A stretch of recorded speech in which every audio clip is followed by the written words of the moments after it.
起きた？ Halo gengs, kembali lagi ke konten alur cerita Dimas.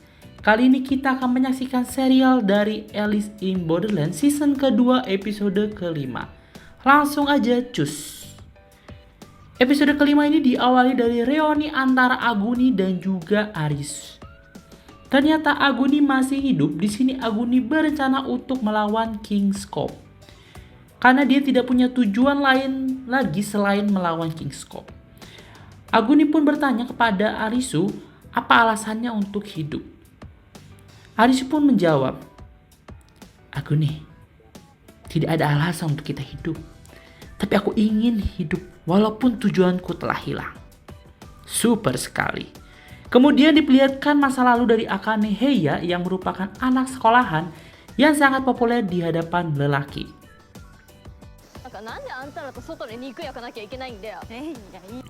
Saat itu ia sedang berjalan-jalan dengan teman-temannya, tiba-tiba ada kembang api.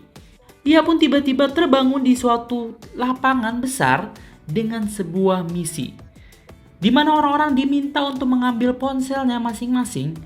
Mereka pun mendapat game mati mendidih, di mana game ini akan membuat mereka harus keluar dari stadion tersebut untuk menyelesaikan gamenya. Mereka semua pun berlarian dan benar saja ada air panas yang menyembur ke permukaan.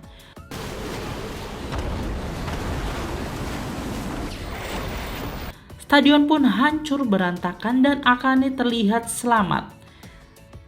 Tapi kakinya tertusuk dengan batang besi.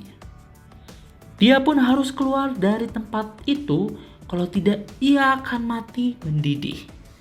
Akhirnya ia pun berhasil mengeluarkan kakinya dari besi yang tertancap. Karena tidak bisa jalan, ia pun ngesot melewati sebuah ventilator. Lalu diperlihatkan Aguni yang masih digentayangi oleh sosok dari Danma. Danma terus menghantui Aguni karena merupakan seorang pengkhianat. Pagi harinya Arisu mendapatkan pemandangan yang sangat indah dan beruntung, di mana ia melihat tubuh Akane yang tak berbusana. Ia pun pura-pura tidur tapi ketahuan oleh Akane. Di sini Arisu pamit pergi karena hendak mencari Usagi. Tapi Akane terlihat cemburu. Terlihat Akane yang tertarik dengan Arisu. Ia pun langsung memaksa Arisu untuk wik-wik dengannya. Tapi tiba-tiba Aguni muncul. Dan Arisu pun dipaksa untuk mengikuti Aguni dan Akane untuk melawan Raja Scope. Di sini mereka langsung lanjut mencari tempat untuk memancing Raja Scope. Dan diceritakan lagi kenapa Akane bisa selamat. Jadi saat Akane berhasil keluar dari ventilator, ternyata ia berada di sebuah tepian jurang. Ia pun melihat bayangan dari ibunya di tengah air mendidih. Karena ia sudah tidak ada harapan lain, ia langsung melompat dan untung saja airnya tidak mendidih, hanya hangat saja. Ia pun berhasil selamat dan merangkak lagi ke klinik. Ia melihat kakinya yang sudah berubah warna karena infeksi. Dan Akane pun bertemu dengan Dr. Sakne, di mana dokter itu akan menolong Akane, tapi Akane harus wik-wik dengannya. Kemudian diperlihatkan Usagi yang ternyata selamat sedang mencari makanan.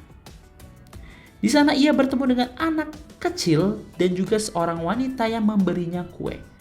Ternyata wanita tersebut bukanlah ibu dari si bocil.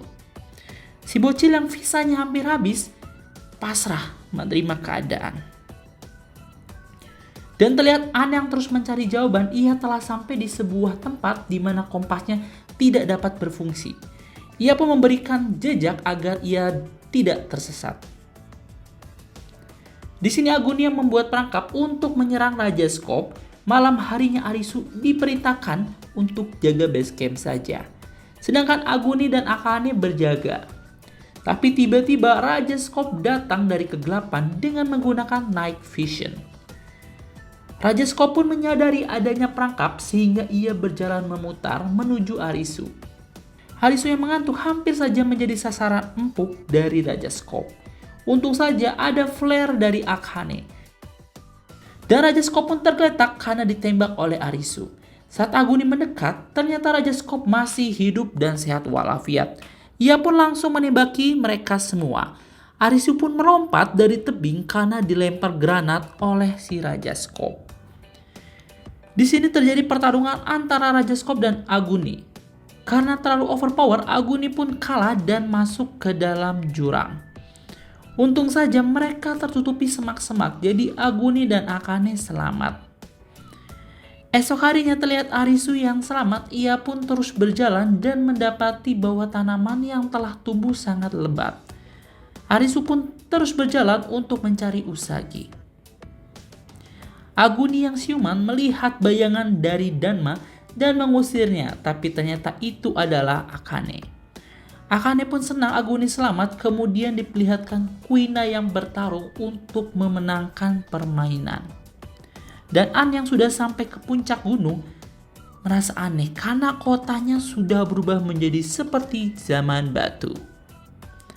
Malam harinya Usagi terlihat dengan si bocil hendak memainkan permainan untuk memperpanjang visa si bocil.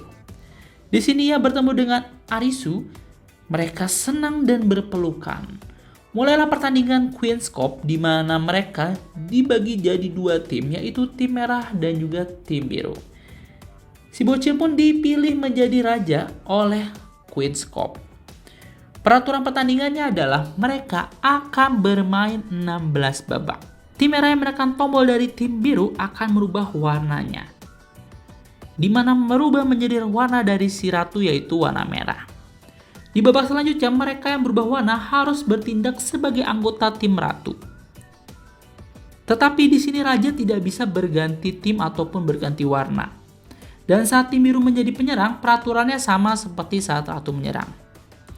Tim yang paling banyak anggotanya saat ronde ke-16 akan menang dan yang kalah termasuk rajanya akan mati. Mereka pun memakai rompi lampu dan pertandingan dimulai.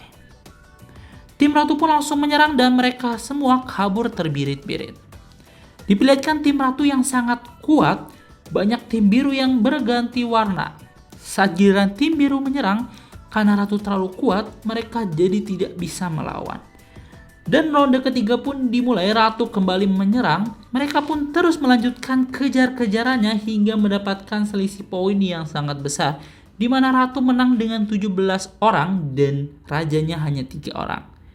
Anggota tim merah pun memutuskan untuk setia dengan tim merah karena ratu yang kuat dan mereka tidak harus memainkan permainan lain untuk melawan Raja Skop.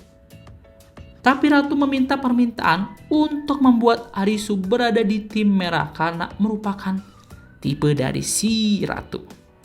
Arisu pun jadi incaran dari semua orang. Episode kelima pun berakhir. Kalau kalian suka bisa like, komen, dan juga subscribe. Bye-bye.